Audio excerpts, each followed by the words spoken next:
Right. తెలంగాణలో భానుడు ఉగ్రరూపాన్ని దాలుస్తున్నాడు. రాష్ట్ర వ్యాప్తంగా పలు ప్రాంతాల్లో రికార్డు స్థాయిలో ఉష్ణోగ్రతలు నమోదవుతున్నాయి. ప్రధానంగా ఆదిలాబాద్కు సంబంధించి ఊహించని స్థాయిలో రికార్డు స్థాయిలో అక్కడ ఉష్ణోగ్రతలు నమోదవుతున్నాయి. సో దీనికి సంబంధించి ఇప్పటికే వాతావరణ శాఖ హెచ్చరికలు నమోదు చేసినటువంటి పరిస్థితి కనిపిస్తుంది, హెచ్చరికలు జారీ చేసింది. ప్రధానంగా అక్కడ ఉన్నటువంటి పరిస్థితికి సంబంధించి పూర్తి అప్డేట్స్ అందించేందుకు మా రీజనల్ కోఆర్డినేటర్ సత్యనారాయణ మనకి ఫోన్లలో సిద్ధంగా ఉన్నారు. సో సత్యనారాయణ చెప్పండి, అంటే ఆదిలాబాద్ అనగానే అడవుల జిల్లా, సో అంత ప్రాంతంలో తీవ్ర స్థాయిలో ఉష్ణోగ్రతలు నమోదవుతున్నాయి. సో అక్కడ ప్రధానంగా ఎంత నమోదవుతున్న పరిస్థితి కనిపిస్తుందో గతంలో కంటే ఈ స్థాయి ఎంత ఎక్కువగా ఉంది? Rajasekhar, good afternoon.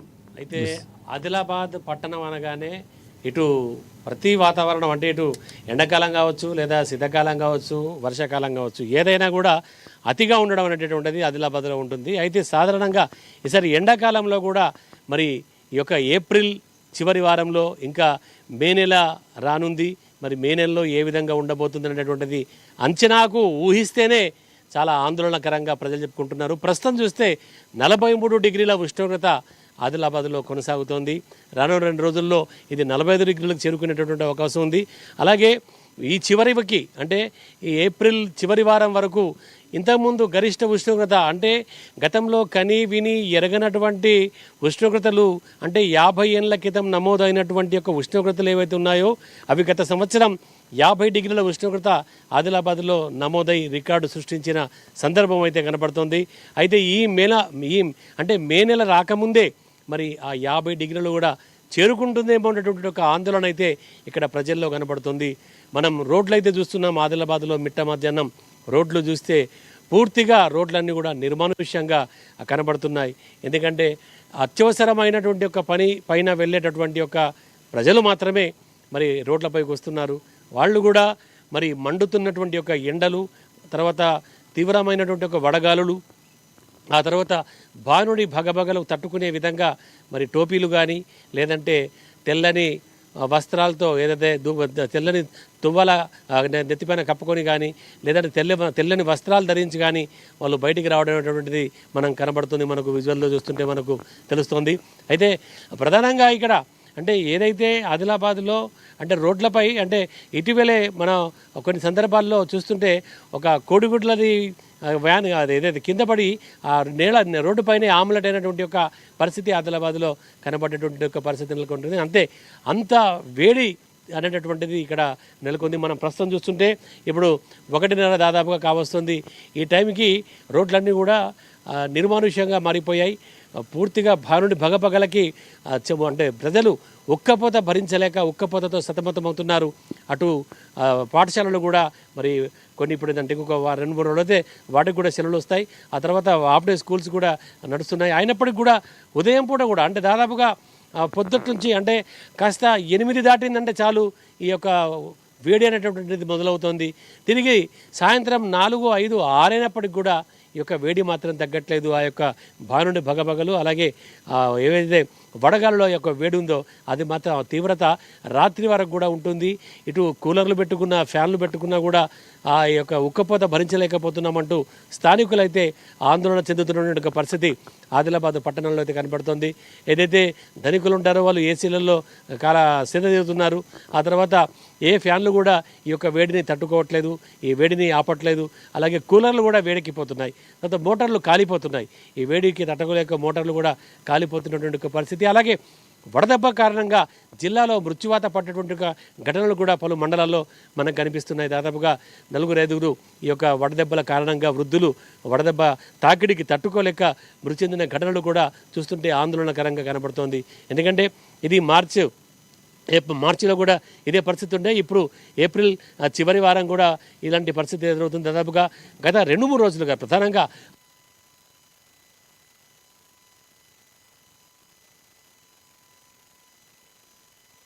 దాదాపుగా 2-3 రోజులుగా మాత్రం చూస్తుంటే తీవ్రమైనటువంటి ఒక వేడి ఆదిలాబాద్ పట్టణ వాసుల్ని ఒక రకమైన ఉక్కిరి బిక్కిరి చేస్తున్నట్టుగా మనం భావించవచ్చు.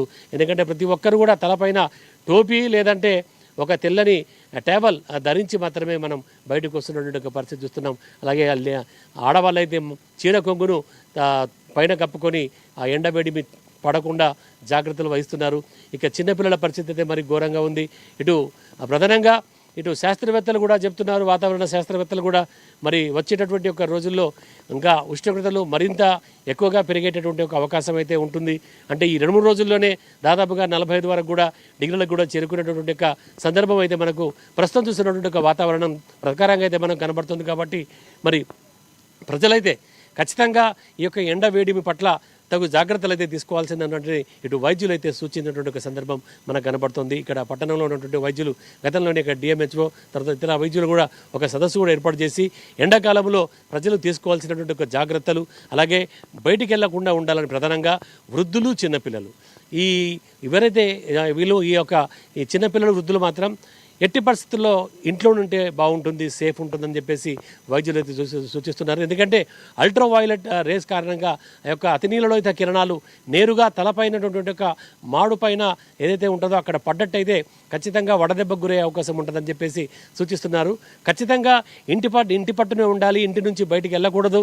ఎంత అత్యవసరమైనా సరే ఇంకా ఎవరినైనా వేరే వాళ్ళను పంపించి వాళ్ళ అవసరాలు తీర్చుకోవాలి. కానీ వృద్ధులు, చిన్నపిల్లలు మాత్రం పూర్తిగా ఈ యొక్క మిట్ట మధ్యాహ్నం వేళలో అంటే ఎప్పుడైతే 10 దాటిన తర్వాత నుంచి సాయంత్రం 4-5 వరకు మాత్రం ఇంటి పట్టునే ఉండాలి అనేటటువంటి ఒక సూచనలు అయితే మరి పట్టణంలో ఉన్నటువంటి ఒక వైద్యులు అయితే సూచిస్తున్నటువంటి ఒక పరిస్థితి కనపడుతుంది. ఎందుకంటే అత్యంత వేడి, ఒక రకమైనటువంటి ఒక నిప్పుల కొలిమిలో ఉంచినట్టుగా కొంతమంది ప్రజలైతే భావిస్తున్నారు. ఒక వేడి నిప్పుల కొలిమి దగ్గర పనిచేస్తుండేటువంటి ఏ విధంగా అనుభూతి చెందుతారో అలాగే ఈ యొక్క ఎండలో నడుస్తుంటే కానీ, ఎండలో బైక్ మీద వెళ్తుంటే కానీ అలాంటి పరిస్థితి అయితే కనబడుతుంది ఇక్కడ ఆదిలాబాద్ పట్టణంలో. ఇటు వ్యాపారాలు చేసుకునేవారు కావచ్చు, అలాగే నిత్యం పలు పనుల మీద ఇతర బయటికి వెళ్ళేవారు కావచ్చు, ముఖ్యంగా చిరు వ్యాపారులు, తోపుడు బళ్ళు తోసుకున్నటువంటి ఒక వ్యాపారులు వాళ్ళు కూడా ఈ యొక్క మిట్ట మధ్యాహ్నం వేళలో చెట్టు కింద సేద తీరుతున్నటువంటి ఒక పరిస్థితి మనకు కనబడుతోంది. ఎందుకంటే ఆ మధ్యాహ్నం వేళలో వాళ్ళకి గిరాకీ కూడా తక్కువగా ఉంటుంది. కాబట్టి ఆ చెట్ల కింద, లేదంటే గుడిసెల కింద, లేదంటే ఎక్కడైతే ఈ యొక్క చిన్న గుడారాలు అంటే టెంట్లు, చిన్న ప్లాస్టిక్ టెంట్లు వేసుకొని ఆ టెంట్ల కింద వ్యాపారాలు చేసుకునేటటువంటి ఒక సందర్భం అయితే ఆదిలాబాద్లో కనబడుతుంది. ఎందుకంటే ఎండ వేడిమి రోజుకు 41, 42, 43 ఇలా రోజుకు ఉష్ణోగ్రతలు అయితే పైకి చేరుతున్నటువంటి ఒక పరిస్థితి అయితే ఆదిలాబాద్లో కనబడుతున్న కారణంగా మరి ప్రజలు అప్రమత్తంగా ఉండాల్సినటువంటి అవసరం ఎంతైనా ఉందని చెప్పేసి. ఎందుకంటే ఖచ్చితంగా ఇలాంటి ఎండలో కనుక అంటే మిట్ట మధ్యాహ్నం వేళలో కనుక ప్రజలు అనవసరంగా బయటికి తిరిగితే కనుక ఖచ్చితంగా ఎలాంటి రక్షణ లేకుండా అంటే ఇటు టోపీ కానీ, ప్రధానంగా నెత్తిపైన టోపీ కానీ, లేదంటే తెల్లని టవల్ కానీ వేసుకోకుండా కనుక బయటికి చేరినట్టయితే ఖచ్చితంగా వడదెబ్బకు గురయ్యే అవకాశం ఉంటుందని చెప్పేసి వైద్యులు అయితే చెప్తున్నారు. కాబట్టి ఖచ్చితంగా వాళ్ళు బయటికి వెళ్ళినప్పుడు మాత్రం తగు జాగ్రత్తలు పాటించాలని చెప్తున్నారు. అలాగే ఇటు ముఖ్యంగా ప్రధానంగా ఈ యొక్క బయటికి వెళ్ళేటటువంటి వారు ఈ కొబ్బరి నీళ్ళు ఎక్కువగా సేవించాలని చెప్పేసి సూచిస్తున్నారు. ఎందుకంటే డిహైడ్రేషన్ కారణంగా వెంటనే వడదెబ్బ తాకి మరి కోమాలోకి వెళ్ళేటటువంటి ఒక పరిస్థితిగా ఉంటుందని చెప్పి చెప్తున్నారు. కాబట్టి అలాంటి పరిస్థితి ముందే తలెత్తకుండా ఉండాలంటే అంటే ఎప్పుడైతే బయటికి వెళ్తారో బయటికి వెళ్ళినప్పుడు ఆ వడదెబ్బ తాకకుండా కోమాలోకి వెళ్ళేటువంటి పరిస్థితి, లేదా సొమ్మిసల్లి పడిపోయేటటువంటి ఒక పరిస్థితి, లేదంటే వాంతులు, విరేచనాలు కూడా అవ్వడం జరుగుతుందని చెప్పేసి సూచిస్తున్నారు. అంటే ఎవరికైతే ఇలాంటి సిమ్టమ్స్ కనబడతాయో ఖచ్చితంగా వాళ్ళు కొంత జాగ్రత్త అయితే తీసుకోవాల్సినటువంటి అవసరం, వెంటనే వైద్యుల్ని సంప్రదించాలనేటటువంటి ఒక సూచనలు అయితే ప్రధానంగా వైద్యులు చేస్తున్నారు. కాబట్టి మనం చూస్తున్నాం మిట్ట మధ్యాహ్నం బయట ప్రాంతాల్లో చూసినట్టయితే ఎక్కువగా ప్రధానంగా ఈ బయట తిరిగే వాళ్ళు కొబ్బరి పానీయాలు సేవిస్తూ సేదతీరుతుంటే మరికొందరు శీతల పానీయాలు, ఎందుకంటే ఈ యొక్క శీతల పానీయాలు ప్రధానంగా అంటే ఆదిలాబాద్ అంటే ముఖ్యంగా పళ్ళ రైట్. ఆదిలాబాద్ అంటే మీరు అన్నట్లు పూర్తి స్థాయిలో అధిక ఉష్ణోగ్రత ఉంటుంది, అధికంగా చలి తీవ్రత కూడా అదే ఉంటుంది. సో పొగమంచు అన్నీ ఉన్నటువంటి పరిస్థితి. సో ప్రధానంగా ఇక్కడ విభిన్నమైనటువంటి వాతావరణం ఉంటుంది. సో అడవుల ప్రాంతంగా చెప్తూ ఉంటారు ఆదిలాబాద్. ఇక్కడ ప్రధానంగా చలివేంద్రాలు ఈసారి ఏర్పాటు చేసినటువంటి పరిస్థితి కనిపిస్తుంది. మీరు అన్నట్లు బయటికి వెళ్తే ఖచ్చితంగా మనం తెల్లటి దుస్తులు ధరించాల్సినటువంటి పరిస్థితి, సో వాటర్ కొంచెం క్యారీ చేయాల్సినటువంటి పరిస్థితి. సో అక్కడ ఏమైనా అలాంటి ఏర్పాట్లు ఏమైనా చేసినటువంటి పరిస్థితి కనిపిస్తూ ఉందా సో నగరంలో?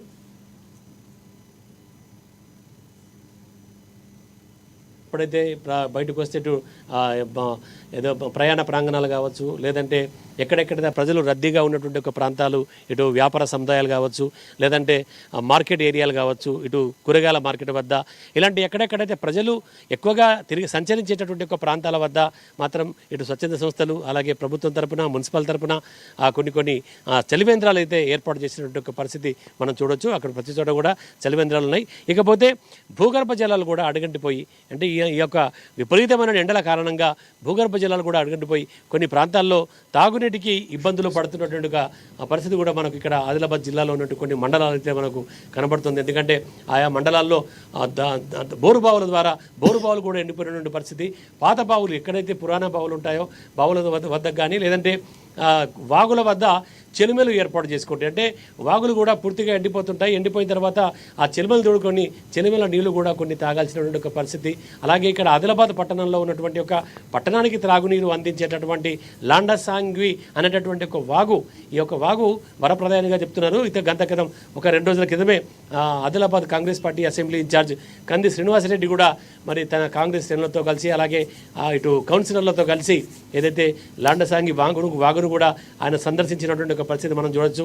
అక్కడ పూర్తిగా పట్టణానికి తాగునీరు అందించేటటువంటి ఆ లాండసాంగి వాగు అనేటటువంటిది అక్కడ గత పాలకుల నిర్లక్ష్యం కారణంగా ఆ నిర్వహణ సరిగా లేక అక్కడ పంపోజ్ పనిచేయట్లేదని, ఆ పంపోజ్ పనిచేయని కారణంగా మరి పట్టణానికి తాగునీరు సరఫరా కావడం లేదని, భూగర్భ జలాలు ఏదైతే లోతు ఉంటుందో ఆ లోతు పెంచి అలాగే అక్కడ ఉన్నటువంటి ఒక పంప్ హౌజ్ను పునర్నిర్మించి పట్టణానికి తాగునీటి ఎద్దడి తీర్చే విధంగా చర్యలైతే చేపట్టాలని చెప్పేసి ఇటు కంది శ్రీనివాసరెడ్డి కాంగ్రెస్ శ్రేణులతో కలిసి కౌన్సిలర్లతో కలిసి కలెక్టర్కి వినతి పత్రం కూడా ఇచ్చిన సందర్భం నిధులు విడుదల చేసి ఆ యొక్క నిర్మాణ పనులు అయితే జరిపించాలన్నట్టు. అంటే ఓవరాల్గా చూస్తే ఇటు పల్లె పట్టణం గ్రామం అన్న తేడా లేకుండా, ఎందుకంటే ప్రతి చోట కూడా నీటికి అలాగే ఎండ వేడిమికి మాత్రం ప్రజలు తలడిల్లిపోతున్నారు. కొన్ని చోట్ల గుక్కెటి నీళ్లు కూడా దొరకని పరిస్థితి. రైట్. ఇంకోటి సత్యనారాయణ, ప్రధానంగా అంటే ఇటువైపు మూగజీవాలు కానీ లేకపోతే పశువులకి చాలా ఎండ తీవ్రత ఉంటుంది. సో వాటికి సంబంధించి పశు వైద్యులు ఏం చెప్తున్నారు? ప్రధానంగా అంటే అలాంటి కొలిములు ఏర్పాటు చేసినటువంటి ప్రభుత్వం కొన్ని చర్యలు తీసుకున్నటువంటి పరిస్థితి కూడా కనిపిస్తుంది. ఆదిలాబాద్లో అలాంటి చర్యలు ఏమైనా జరుగుతున్నటువంటి పరిస్థితి కనిపిస్తుందా? ప్రధానంగా అంటే పశువులకు సంబంధించి చాలా తీవ్రంగా ఎండ వేడి ఉంటుంది కాబట్టి ఆ టైంకి సంబంధించినటువంటి సూచనలు ఏమైనా చేశారా? సాధారణంగా ఇటు ఆదిలాబాద్ అంటేనే వ్యవసాయ ఆధారిత ప్రాంతం. పూర్తిగా ఇక్కడ ఉన్నటువంటి వాళ్ళందరూ కూడా వ్యవసాయం పైనే బతుకుతారు కాబట్టి పశువులను కూడా వాళ్ళు అంతే ప్రేమగా జాగ్రత్తగా చూసుకుంటారు. ఎందుకంటే ఎండ అనేటటువంటిది ఎవరికైనా సమానమే. ఇటు పశువులకైనా అదే వేడి ఉంటుంది, అలాగే మనుషులకు కూడా అదే వేడి ఉంటుంది. కాబట్టి వాళ్ళు ఉదయం లేదా సాయంత్రం వేళల్లో వాళ్ళకు పశువులకు సంబంధించి వాళ్ళు ఏమైనా పనులు చేసుకునేటటువంటి అవసరం ఉంటే కనుక పశువులతో ఆ ఉదయం సాయంత్రం వేళల్లో మిట్ట మధ్యాహ్నం వేళల్లో వాటిని తమ కొట్టాములు అంటే గ్రామాల్లో ఉన్నటువంటి ఒక పాకలు అంటారు, కొట్టాలంటారు, ఆ కొట్టాలకు తగిన విధంగా వేడి రాకుండా ఇవి గోనె పట్టాలతో కట్టేసి ఆ తర్వాత ఎండబెడి అంటే రేకుల బాధ అంటే రేకుల నుంచి వేడి కూడా రాకుండా రేకుల పైన గోనె పట్టాలు వేసి కాస్త సూర్యరశ్మి తక్కువ వచ్చేటటువంటి ఒక విధంగా అలాగే గాలి సోకే విధంగా కూడా వాటికి తిరలు ఏర్పాటు చేసి తమ పశువులను కూడా కాపాడుకునేటువంటి ఒక పరిస్థితి మనకు కనబడుతుంది. కొన్ని చోట్ల అయితే గ్రామాల్లో నీటి తొట్టెలు ప్రధానంగా పశువుల కోసమే ప్రత్యేకంగా నీటి తొట్టెలు కూడా ఏర్పాటు చేసినటువంటి ఒక సందర్భం కూడా మనం కొన్ని గ్రామాల్లో చూడవచ్చు. అంటే ఓవరాల్గా ఇటు రైతులు అటు పంటను ఎంత ప్రేమిస్తారో పశువుని కూడా అంతే ప్రేమిస్తారు. కాబట్టి పశువుల పట్ల కూడా మరి రైతులు జాగ్రత్తలు తీసుకుంటున్నారు. ఆ పశువులు ఏ విధంగా ఎండ వేడిమి తట్టుకునే విధంగా అయితే ఆ రక్షణ చర్యలు అయితే వాళ్ళు చేపడుతున్నారు. అటు పశు వైద్యులు కూడా వాళ్ళకి రైతులకి ఒక అవగాహన కార్యక్రమాలు అయితే గ్రామాల్లో ఎలా కాపాడుకోవాలనేటటువంటిది అయితే సూచనలు అయితే చేస్తున్నటువంటి ఒక పరిస్థితి. ఓవరాల్గా ఇటు ఎండలు ఏవైతే ఆదిలాబాద్ పట్టణంలో ఉన్నటువంటి ఒక తీవ్రమైనటువంటి 42-43 డిగ్రీల ఉష్ణోగ్రతల మధ్య మాత్రం పట్టణ ప్రజలతో పాటు పశువులతో పాటు ప్రజలందరూ కూడా తలనిల్లిపోతున్నారు. ఎప్పుడు ఈ యొక్క త్వరగా జూన్ వస్తుంది, ఆ జూన్ వచ్చిందనే తమ యొక్క ఎండ వేడిమి నుంచి బయటపడతామని చెప్పేసి ప్రజలు భావిస్తున్నారు. సో త్వరగా మే నెల గడిచిపోవాలని, జూన్ రావాలని, లేదంటే కాస్త వేడి తక్కువగా ఉండాలని చెప్పేసి కోరుకుంటున్నారు. కాబట్టి కానీ వాతావరణ శాస్త్రవేత్తల అంచనాల ప్రకారం మాత్రం రోజు రోజుకు ఉష్ణోగ్రతలు మరింత పెరిగేటటువంటి ఒక పరిస్థితి అయితే కనబడుతుంది, కానీ తగ్గే పరిస్థితి కనబడతలేదు. ఎందుకంటే మేలో రోళ్లు పగిలేటటువంటి ఒక ఎండలు అంటే రోళ్లు పగిలే రోహిణి కార్తెలో రోళ్లు పగిలితే అనే సామెత ఉంటుంది. ఆ కార్తెలో పూర్తిగా రోళ్లు పగిలే ఎండలు కూడా మునుముందు వచ్చేటటువంటి ఒక సందర్భం మనకు కనబడుతుంది.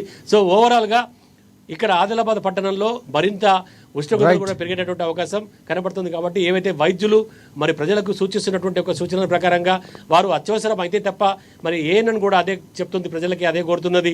ఏదైతే అతి తీవ్రంగా ఉన్నటువంటి ఒక ఎండల కారణంగా ప్రజలు అత్యవసరంగా బయటికి వెళ్లాల్సిన పరిస్థితి అయితే తప్ప బయటికి రావద్దు. ప్రధానంగా ఆ పిల్లలు వృద్ధులు అయితే ఇంటి పట్టునే ఉండాలి. ఒకవేళ ఏదైనా బయటికి వెళ్లాల్సిన పరిస్థితి ఏర్పడితే జేబులో డీహైడ్రేషన్ గురి కాకుండా వాటర్ ప్యాకెట్లు కానీ లేదంటే ఈ యొక్క ఏదైతే దానికి సంబంధించినటువంటి ఒక ఓఆర్ఎస్ ద్రావణం కానీ వెంట పెట్టుకొని వెళ్లాల్సింది. అలాగే ఆ ఓఆర్ఎస్ ద్రావణాలు ఎక్కువగా చెమట కోల్పోతాం కాబట్టి తిరిగి పునరుత్పత్తి కోసం నీళ్లు ఎక్కువగా తాగాలని చెప్పేసి సూచన ప్రకారంగా ప్రజలు బయటికి వెళ్తే కనుక ఇలాంటి ఓఆర్ఎస్ ప్యాకెట్లు, నీరు, అలాగే సమయం దొరికినప్పుడు కొబ్బరి బొండాలు సేవించాలని చెప్పేసి ఇటు ఏనని కూడా ప్రజల్ని అప్రమత్తంగా ఉండాల్సిన అవసరం ఎంతైనా ఉందని చెప్పేసి కోరుతుంది Rajasekhar. Right. Thanks for updates Satyanarayana. ప్రధానంగా ఎండ తీవ్రత ఉంది. సో దానికి సంబంధించి ఆదిలాబాద్లో కూడా మీరు అన్నట్లు ప్రజలు అప్రమత్తంగా ఉండాలని మనం కూడా కోరుకుందాం. Right, thank you.